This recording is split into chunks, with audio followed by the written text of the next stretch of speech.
Madame le proviseur, Monsieur le censeur, chers surveillants, mes enseignants, soldats de l'opinion et du savoir, chers parents d'élèves, mesdames et messieurs, chers camarades élèves, cette occasion solennelle consacrant l'ouverture des activités de notre foyer socio-culturel représentant pour moi un grand honneur et un grand bonheur de tenir ce discours afin de m'exprimer avec allégresse sur quelques points relatifs à l'école sénégalaise et la nôtre en particulier. Chers élèves, distingués invités, ce moment pendant lequel nous célébrons nos journées culturelles ne nous donne pas seulement l'occasion de nous épanouir, mais constitue aussi un moment de partage, d'échange d'idées à l'extérieur comme à l'intérieur des salles de classe. L'enseignement de nos jours est un centre de la vie et l'école est l'institution la plus importante de la République. À cet effet, je voudrais attirer l'attention de tout le monde pour emprunter aux abords de mes propos ces propos du professeur Massamba Gueye qui disait, je le cite, « La parole souffre de trois choses, d'être dite quand elle ne devait pas être dite, d'être dite là où elle ne devait pas être dite, et d'être dite par celui qui ne devrait pas la dire. » Merci. Voilà, président, Auguste Assemblée, nous sommes au moment de la parole au lieu de la parole. Mais est-ce que je suis l'homme de la parole? Même si je ne le suis pas, je suis tenu et même obligé de devenir le maître de la parole.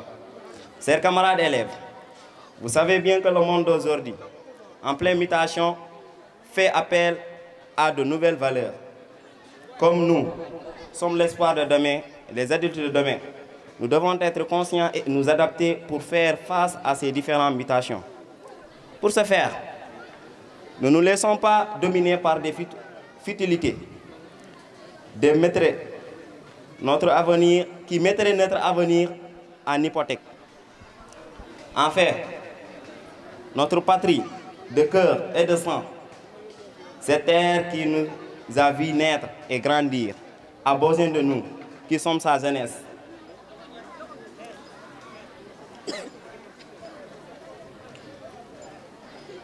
Par suite, évitons tout ce qui renvoie au défaitisme, qui est la pire des choses.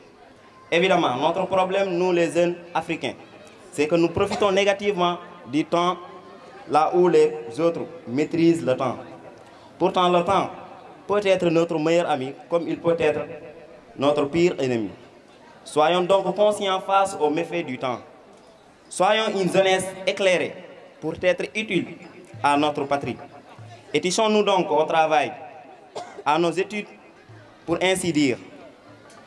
Cela est le seul gaz qui nous permettra d'accéder aux valeurs terminales, parmi lesquelles la réussite. Ces valeurs terminales seront le fruit de certaines valeurs instrumentales comme la volonté, la discipline, l'honnêteté, la rigueur, la ponctualité, j'en passe. Par ailleurs, je voudrais aussi saisir l'occasion qui m'est offerte pour m'adresser la parole aux parents d'élèves. Chers parents, ce n'est sans émotion que je m'attelle à vous parler sur l'éducation des enfants, car le rêve d'une association fulgurante pousse beaucoup de parents à donner plus d'instruction que d'éducation à leurs enfants, comme l'écrit Mariama Ba. L'enfant est comme une jeune plante qu'on doit arroser et entretenir. Nonobstant, pas mal de parents ont manqué de suivi à leurs enfants. C'est la raison pour laquelle, contrairement à l'école du passé, celle d'aujourd'hui, avec une jeunesse désorientée, est la somme de beaucoup de difficultés. Certes, la place de l'enfant de nos jours est à l'école. Cependant, l'école n'est pas une garderie d'enfants, mais un lieu d'acquisition de savoir.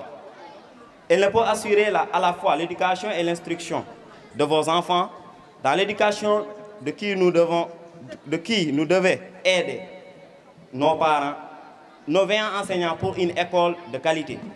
Je voudrais en outre supplier les autorités et personnes de bonne volonté à prêter main forte à notre établissement. Les élèves du lycée de Sambadia, par ma voix, vous lancent un cri de cœur. Car la montée en puissance de notre école la plonge dans pas mal de problèmes, comme manque de salles de classe, matériel didactique et moyens financiers. Cependant, nous n'oublions pas de dire merci aux hommes et autorités de bonne volonté qui n'ont ménagé aucun effort pour le bon déroulement des enseignants apprentissages.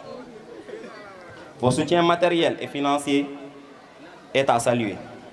C'est pour moi un délice de vous dire que vous êtes patriotes et plus que jamais conscients que l'école est le moteur du développement économique. Je saurais terminer mon discours sans rendre un hommage exceptionnel à Madame le Proviseur pour la souplesse et la rigueur avec laquelle elle dirige l'établissement. Ceci à mes hommages, Monsieur le censeur, un homme intègre, dynamique, loyal, et tout le personnel de l'administration.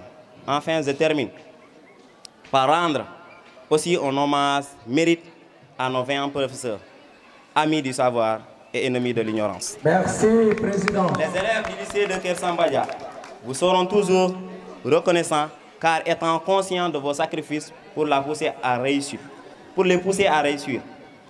C'est Auguste Assemblée, distingués invités, il ne me reste qu'à vous dire que la fête soit belle. Merci, Président. Machallah, un très grand discours. Voilà, discours. Allez, merci, Président Atia.